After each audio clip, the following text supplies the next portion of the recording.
Movie की शुरुआत में हम देखते हैं कपल विवियन और एरन को, जिनका एक न्यू बॉर्न बेबी होता है जैकरी नाम का। और वो दोनों बहुत परेशान थे, डरे हुए थे और घबराए हुए थे, और वो घर की सारे मिरर्स को तोड़ रहे थे। अब विवियन जैकरी को उसके पालने में लिटा कर बाहर कुछ लेने चली जाती है, और हम एक बेबी मॉन्स्टर को देखते हैं जो कि पालने के पास से निकलता है और जैकरी के गाल पर एक हल्का सा कट लगा देता है। अब हम एरन को देखते हैं जो कि लास्ट मिरर तोड़ने जाता है, लेकिन तभी उसके अंदर से एक विच बाहर आती है और उसको खत्म कर देती है। वहीं उधर विवियन जैकरी के पास आती है तो वो भी खत्म हो चुका था और उसकी बॉडी नीली पड़ चुकी थी, जैसे कि वो कुछ दिन पहले ही खत्म हो गया हो। खैर हमको दिखाया जाता है रेचल और जॉन नाम के कपल को, जिनका एक न्यू बॉर्न बेबी होता है इलाई नाम का, और वो दोनों उसके साथ एक न्यू बिल्डिंग अपार्टमेंट में शिफ्ट होते हैं। वो लोग अपना सामान रखने लगते हैं कि तभी उनके लिए एक पार्सल आता है जिसके अंदर कुछ बॉक्सेस थे जो कि रेचल की मदर ने भेजे थे, और ये सब रेचल की बहन का पुराना सामान था, उसके बच्चे के खिलौने थे। और रेचल की बहन को ही हमने मूवी की स्टार्टिंग में देखा था, और विवियन ही है जिसके हस्बैंड और बच्चे के साथ ही सब कुछ हुआ था। और उसके साथ में एग्जैक्टली क्या हुआ था ये तो हम जानते हैं, लेकिन कैसे और क्यों, इस चीज के तो असली पत्ते आगे ही खुलेंगे। अब रेचल ज्यादा खुश नहीं होती कि उसके न्यू बॉर्न के लिए उसकी मदर ने ये सामान भेज दिया है। इस पर जॉन बोलता है कि जो विवियन के साथ में हुआ वो हादसा था, और अब हम उन चीजों को सुपरस्टिशन ना बनाए तो बेहतर होगा। अब इन चीजों के अंदर एक किताब भी थी जिसके अंदर हिब्रू भाषा में कुछ लाइन्स लिखी हुई थी, कुछ पिक्चर्स भी बनी हुई थी और एक धुन भी बनी हुई थी।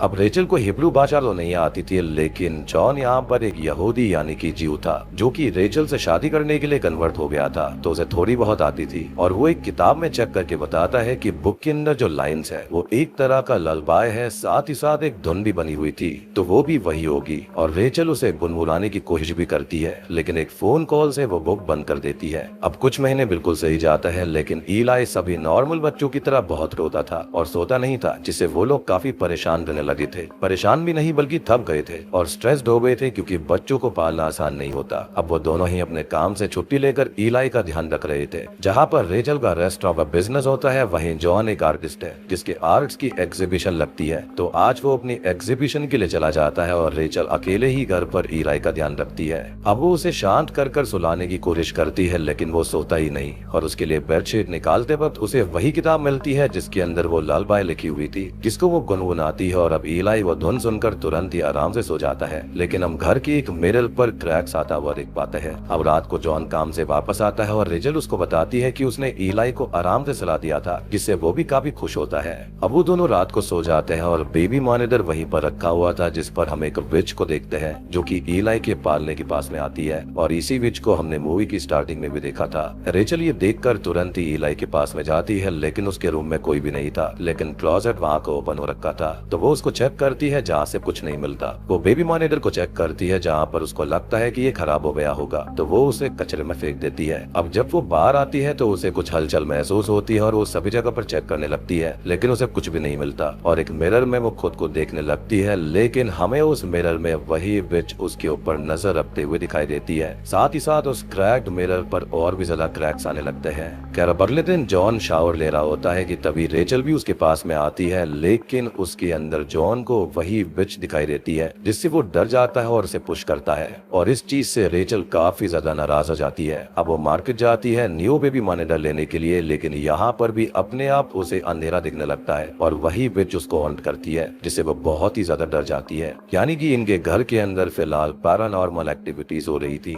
अब वो घर आती है और घर पर भी सभी जगह हलचल होने लगती है, यानी कि ये चीज खाली घर तक नहीं बल्कि बाहर भी हो रही थी। अब वो जब विच होती है वो मिरर्स के अंदर से ही उसके ऊपर और इलाई के ऊपर नजर रख रही थी, और मिरर पर क्रैक्स भी बढ़ते जा रहे थे। रेचल को इलाई के रोने की आवाज उसके रूम से आती है, लेकिन वो तो उसके साथ था, तो वो परेशान होकर रूम चेक करने जाती है तो पार्लर में वो एक बच्चा रो रहा था, और वो ब्लैंकेट हटाती है तो ये एक टॉय होता है। अब वो इन सब चीजों से और हलचल से डर जाती है, और यहाँ वहाँ के डोर्स भी अपने आप ही ओपन हो रहे थे, तो वो घर से बाहर जाकर ग्राउंड फ्लोर पर बैठ जाती है। अब जॉन घर पर आता है और वो उसको बताती है कि शायद घर के अंदर कोई है, और अब चेक करने वो जाता है और एक रॉड भी ले लेता है, लेकिन उसे अंदर कोई भी नहीं मिलता। लेकिन गलती से जो उसका तोता यानी कि पैरट होता है वो अपने पिंजरे से बाहर आकर उड़ने लगता है। इस पर गलती से वो अटैक कर देता है और वो पैरट वहीं पर माना जाता है। अब ये तोता 11 साल की उम्र से उसके साथ था, जिसके लिए वो काफी दुखी होता है, और रेचल उसको संभालती है। अब बोलती है कि शायद ये उसकी गलती है और वो पागल हो रही है अपनी बहन विवियन की तरह। इस पर वो बोलता है कि उसकी कोई भी गलती नहीं है, और उसकी बहन विवियन तो पूरी तरह से पागल हो गई थी, जिसने अपने बच्चे के शव को हफ्तों तक ढक के रखा हुआ था और वो उसके जैसी बिल्कुल भी नहीं है, तो वो बिल्कुल भी नहीं घबराए। जिस पर वो ये बोलती है कि उसे कोई डायन जैसी लेडी दिखाई देती है और उसको हॉन्ट करती है। और अब जॉन उसे वो किताब लाकर दिखाता है जिसके अंदर एक लेडी बनी हुई थी और वो पूछता है कि क्या ये लेडी वही है, क्योंकि ये उसको भी दिखाई दी थी शावर में और बुक के अंदर वही विच बनी हुई थी।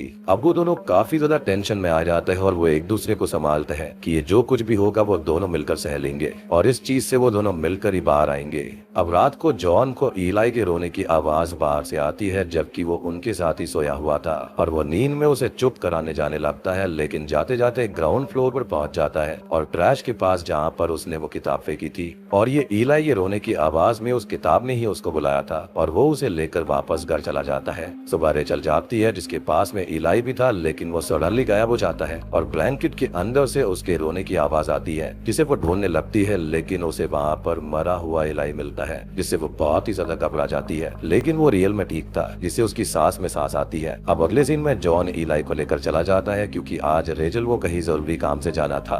अब जॉन पहुंच जाता है सिनेगॉग में जो कि ज्यूइश लोगों की मिलने की जगह होती है या फिर रिलीजियस प्लेस, जहाँ पर जाकर वो अपने रबाई यानी कि प्रीस्ट से मिलता है। और वहीं दूसरी तरफ हम रेचल को मेंटल असाइलम में जाता हुआ देखते हैं जहाँ पर विवियन यानी कि उसकी बहन एडमिट थी। अब जॉन रबाई से एक एक्सॉर्सिस्ट के बारे में पूछता है और वो सारी चीजें उनको बताता है जो कि वो फेस कर रहे थे। तो रबाई उससे ये बोलती है कि विवियन भी ये सब पूछती हुई उनके पास में आई थी और अब वो उस किताब को देखकर उसके बारे में बताने लगती है। वहीं विवियन को रेचल सब कुछ बताती है जिस पर वो घबरा कर बोलती है कि क्या उसने ललबाई गाई है, जिस पर वो हाँ बोल देती है और अब वो उसे उस किताब के बारे में बताती है कि उसने अपना सारा सामान खुद ही स्टोरेज में लॉक किया था जिसे वो चाहती थी कि किसी को भी ना मिले। अब रबाई और विवियन उस किताब और ललबाई के बारे में बताने लगते हैं और हमारे सामने आती है उस बिच और उसकी ललबाई की कहानी। तो गॉड ने क्रिएशन के वक्त एडम और ईव को बनाया था, ये सबको पता है, लेकिन ऐसा माना जाता है कि ईव से पहले उन्होंने लिलिथ को बनाया था जो कि काफी सुंदर थी और एडम के साथ खुशी खुशी रहती थी। एडम ने उसके लिए एक सॉन्ग बनाया था जिसे सुनकर वो कहीं से भी उसके पास आ जाया करती और वो उनका स्पेशल सॉन्ग था। लिलिथ को एडम के साथ अच्छा लगता था लेकिन वो एक स्ट्रॉन्ग औरत थी तो साथ रहने से मना कर देती है और इस गलती के लिए उसे गार्डन ऑफ ईडन से गॉड ने बाहर निकाल दिया था और वो जंगलों में घूमने लगती है और वुल्व्स के साथ में रहने लगती है और जन्म देती है एक इम्परफेक्ट डिफॉर्म्ड बच्चों को जो कि आधे ह्यूमन होते हैं और आधे वुल्फ होते हैं। एडम के लिए ईव आई और उन्होंने अपने बच्चों को जन्म दिया ह्यूमंस को और लिलिथ को ईव के बच्चों को देखकर उससे जलन हुई और उसने उसके बच्चे चुराने शुरू कर दिए और जनरेशन दर जनरेशन यही चल रहा था। और यहाँ पर जनरेशन का मतलब कोई स्पेसिफिक फैमिली जनरेशन से नहीं है बल्कि सभी ह्यूमन जनरेशन की है जो कि एडम और ईव से शुरू हुई थी। अब एडम ने अपने बच्चों को बचाने के लिए गॉड से प्रेयर्स करी और गॉड ने उसे अंडरवर्ल्ड में फेंक दिया था यानी कि लिलिथ को। हम ललबाई यानी कि उस सॉन्ग पर, तो ललबाई वर्ड आया ही है लिलिथ और एबी से, मीन्स की वो सॉन्ग जो कि लिलिथ को बच्चों से दूर रखता और मदर ललबाई गाकर अपने बच्चों को लिलिथ से बचाकर सेफ रखती। लेकिन दिलीप ने यहाँ पर एक चाल चल दी और उसने उसके और एडम के स्पेशल सॉन्ग को ही उठाया और उसे ट्विस्ट करके एक ऐसी ललबाई बनाई जो कि उसे समन करने का काम करे। जी हाँ, और इस तरह से वो अभी भी बच्चों को यानी कि ह्यूमंस के बच्चों को उठाने में कामयाब हो जाती है जब कोई भी उस सॉन्ग को सिंग करता है यानी कि ललबाई को। अब विवियन बोलती है कि वो हेल्प कर सकती है ईलाई को बचाने में, बस उसे यहाँ से बाहर निकल आ जाए और रेचल मान जाती है। अब इधर जॉन रबाई से मदद मांगता है, इस पर वो कहती है कि ये सिर्फ कहानियां है, मिथ है, रियल नहीं है, तो इसके अंदर वो उसकी कोई मदद नहीं कर पाएगी और वो गुस्से में वहाँ से चला जाता है। खैर अब वो घर आता है और ये देखता है कि बाथरूम के सारे टैप्स ऑन थे जिससे पानी बह रहा था, तो वो लिविंग रूम में ईलाई को छोड़कर टैप्स बंद करने चला जाता है और डोर अपने आप बंद हो जाता है। अब इधर ईलाई अकेला था और उसके पास हम एक क्रीचर चाइल्ड को आता हुआ देखते हैं जो कि असल में लिलिथ के बच्चे हैं और इनको लेलिम कहा जाता है। और शुरुआत में हमने एक क्रीचर को देखा था जिसने विवियन के बच्चे पे कट लगाया था, तो वो कोई और नहीं बल्कि लिलिथ के बच्चे लेलिम थे। बेसिकली ये भी ह्यूमन से नफरत करते हैं। अब वो ईलाई के सामने ग्लास पॉट को तोड़ देते हैं जिससे कि कांच उसके सामने बिखर जाता है जिससे कि उसको किसी भी वक्त एक कट लग सकता था। और दूसरी तरफ जॉन वॉशरूम में था जहाँ पर उसे लिलिथ की झलक दिखाई देती है। अब ईलाई यहाँ पर ग्लास उठाने ही वाला था लेकिन तब तक रेचल घर आ जाती है और उसको रोक लेती है। वो अपने साथ विवियन को भी लेकर आई थी और जॉन उससे पूछता है कि वो उसे क्यों लेकर आई है। इस पर वो कहती है कि वो उसकी मदद कर सकती है, लेकिन जॉन को ये चीज ठीक नहीं लग रही थी क्योंकि वो उसको मेंटली इल समझ रहा था। विवियन कहती है कि उसके बच्चे को लिलिथ ने क्लेम कर लिया था और उसके हस्बैंड को भी खत्म कर दिया और उन्हें ईलाई को बचाना होगा। सबसे पहले उस पर हर वक्त नजर रखकर और घर के सारे मिरर्स रखकर, और वो कभी भी उसे देखें तो वहाँ से तुरंत ही भाग जाए। यानी कि रिफ्लेक्शन की मदद से लिलिथ उनके घर में कभी भी एंटर कर सकती है। बेसिकली वो उसके लिए आने जाने का पोर्टल है। खैर अब जॉन के पास में एक कॉल आता है और दूसरी तरफ एक आदमी था जो कि ये बोलता है कि उसके पास एक किताब है और उसको रबे ने बताया है कि उसे उसकी हेल्प चाहिए, तो वो अभी बताए हुए एड्रेस पर तुरंत आ जाए और जॉन वहाँ के लिए निकल जाता है। इधर विवियन और रेचल ईलाई का ख्याल रख रहे थे और रेचल ये बोलती है कि उसको ऐसा लगता है कि वो एक अच्छी माँ नहीं बन सकती। इस पर विवियन उसको संभालती है कि ये सब उसके दिमाग में लिलिथ ने डाला है और ऐसा इसलिए क्योंकि वो उसके भरोसे पर तोड़ना चाहती है, जिसके बाद वो इजीली उसके बच्चे को ले लेगी, लेकिन रेचल को हिम्मत रखनी होगी।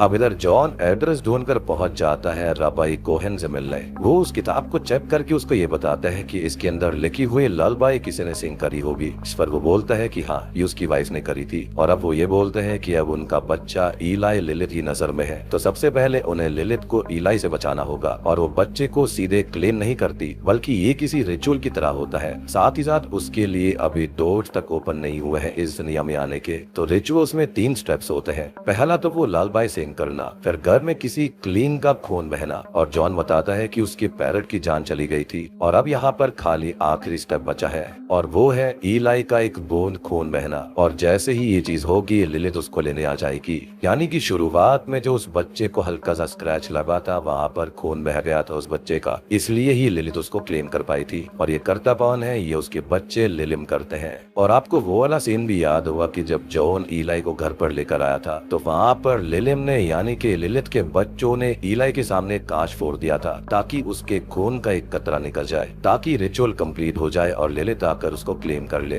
अब रबाई उसको होली कैंडल्स और एक प्रेयर लेकर देते हैं और बोलते हैं कि उसको अपनी पूरी फेथ लगानी होगी इस प्रेयर में, क्योंकि लिलिथ काफी स्ट्रॉन्ग है लेकिन फेथ से ज्यादा नहीं। और अब वो घर के लिए निकल जाता है, लेकिन वो बुक रबाई अपने पास रख लेते हैं क्योंकि ये दुनिया के लिए काफी डेंजरस है। इधर हम लिलिम को देखते हैं जो कि ईलाई के पास आ रहे थे उस पर कोई हल्का सा कट लगाने के लिए ताकि वो रिचुअल कंप्लीट हो जाए, लेकिन तभी रेचल वहाँ पर जाग जाती है और ईलाई को अपनी गोद में ले लेती है। अब तभी उसकी बहन विवियन उसके पास में आती है और ये बोलती है कि वो आराम कर ले और तब तक वो ईलाई को संभाल लेगी। लेकिन हमको यहाँ पर विवियन के इरादे कुछ ठीक नहीं लग रहे थे, क्योंकि वो मिरर को अनकवर कर देती है जो कि उसको नहीं करना था, और वो एक नीडल लेकर आती है और वो ईलाई के हाथ में पिंच करती है जिससे उसका खून आ जाता है और वो लालबाई को सिंग करने लगती है। रेचल ये सुनकर शॉक्ड हो जाती है और उससे पूछती है कि वो ऐसा क्यों कर रही है। इस पर वो बताती है कि उसका बेटा ज़ैकरी दूसरी दुनिया में लिलिथ के पास है और वो उसे वापस लाना चाहती है, और जब लिलिथ आएगी तो उसे उसका ज़ैकरी वापस मिल जाएगा। और उसने ही वो किताब सामान के साथ रेचल के पास भेजी थी और जब से ईलाई पैदा हुआ था वो इसी वक्त का इंतजार कर रही थी, यानी कि खुद की बहन ही उसकी दुश्मन बन गई।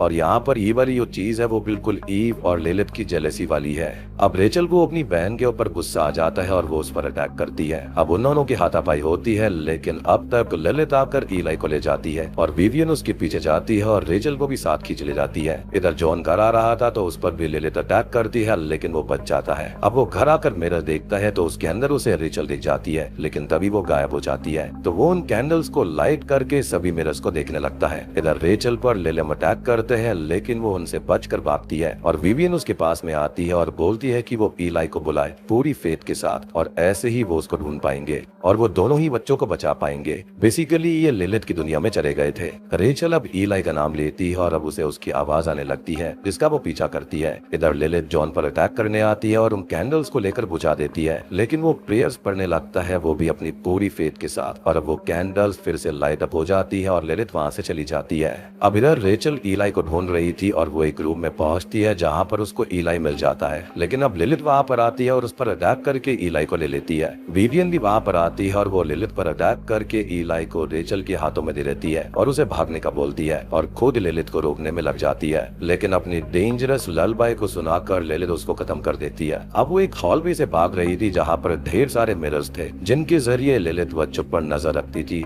लेकिन अब वो मिरर्स टूटने लगते हैं जिससे बचने के लिए रेचल भागती है और जॉन की प्रेयर्स की आवाज उसको गाइड कर रही थी और वो अपने घर के मिरर के टूटने से पहले उसको पार कर लेती है। अब लिलिथ उन पर अटैक करने आती है और वहाँ पर मिरर से बाहर आने लगती है, लेकिन जॉन प्रेयर्स कर रहा था, इसे रेचल भी दोहराने लगती है और अब वो दोनों मिलकर उसे इस दुनिया में आने से रोक देते हैं और सब कुछ ठीक हो चुका था, हैप्पी एंडिंग हो चुकी थी। और आपको ऐसा लग रहा होगा ना कि यहाँ पर हैप्पी एंडिंग हुई है, तो नहीं, ऐसा बिल्कुल भी नहीं है, क्योंकि असल में विवियन ने ईलाई को जैकरी से बदल दिया था। और रीचल बच्चा चेक करती है तो ये जैकरी था, और उसका असली बेटा ईलाई अभी भी लिलिथ की दुनिया में उसके पास था, जिससे कि वो बहुत ही ज्यादा दुखी हो जाती है। यानी कि उसकी बहन का मकसद, यानी कि विवियन का मकसद यही था कि उसको बस अपने बच्चे को बचाना था, यानी कि वो वाकई में मेंटली सिक हो गई थी। और अगर हम इस चीज को माँ का प्यार भी बोल दे तो भी उसने अपनी ही बहन को धोखा दिया, जो कि खुद एक माँ थी। अब मूवी के एंडिंग सीन में जॉन रबाई कोहेन के असिस्टेंट से वो बुक चुरा लेता है और रेचल के पास में जाता है, जो कि कुछ करने के लिए तैयार थी। और ये क्या करने वाला है ये तो हम जानते हैं, ये ईलाई को वापस लेने के लिए उस दुनिया में जाने वाले थे। लेकिन अब उनका सामना सिर्फ लिलिथ से नहीं होगा, क्योंकि पोस्ट क्रेडिट सीन्स में हम देखते हैं कि लिलिथ की दुनिया में एक नई बिच बन गई थी, जो कि कोई और नहीं बल्कि विवियन है। जी हाँ, और उसके पास में ईलाई है। तो अब चीजें बहुत ही ज्यादा सीरियस और भयानक होने वाली है। इसी के साथ में ये मूवी यहीं पर खत्म हो जाती है। तो दोस्तों, ये थी ललबाय या फिर लालाबाय मूवी की कहानी। उम्मीद करता हूँ कि आपको ये कॉन्सेप्ट जरूर पसंद आया होगा। अब देखो, इस मूवी की अच्छी बात यह है कि एक प्रॉपर हॉरर मूवी है। यहाँ पर कोई भी मिस्ट्री नहीं है, कुछ भी नहीं है, प्रॉपर हॉरर है यहाँ पर। तो इस सेंस में ये मूवी काफी अच्छी है। ऑब्वियसली मूवी के कुछ ड्रॉबैक्स हैं, कुछ लेजी राइटिंग है, लेकिन ओवरऑल मूवी ठीक है, एक बार तो देखी जा सकती है। और यहाँ पर ये जो लिलिथ, ईव और एडम वाली माइथोलॉजी को इंक्लूड किया गया है वो भी सही है। अब यहाँ पर रेचल, विवियन और ईव और लिलिथ के अंदर काफी सिमिलैरिटीज हैं, यानी ये कहानी के अंदर। लिलिथ यहाँ पर ईव के बच्चों से चिढ़ रही थी, क्योंकि वो देखने में काफी सुंदर थे, काफी अच्छे थे, इसलिए वो उनको चुरा लिया करती। और सेम चीज यहाँ पर विवियन ने भी करी। उसको ये लगा कि उसके बच्चे का बचना ज्यादा जरूरी है एज कम्पेयर टू ईलाई। बाकी लिलिथ ने यहाँ पर एक तरीका निकाल लिया था इस ललबाई के जरिए, ताकि उसको समन किया जा सके और वो ह्यूमंस के बच्चों को ट्रिक करके हमेशा ले जाए। और ये चीज मुझे लगता है सदियों से होती आ रही थी, तभी तो वहाँ पर ढेर सारे मिरर्स थे, ढेर सारे पोर्टल्स थे। तो दोस्तों, आज की वीडियो में इतना ही। उम्मीद करता हूँ कि आपको ये एक्सप्लेनेशन कॉन्सेप्ट अच्छा लगा होगा। वीडियो अच्छी लगी हो तो लाइक कर देना, चैनल के ऊपर नए हैं तो सब्सक्राइब कर लीजिए।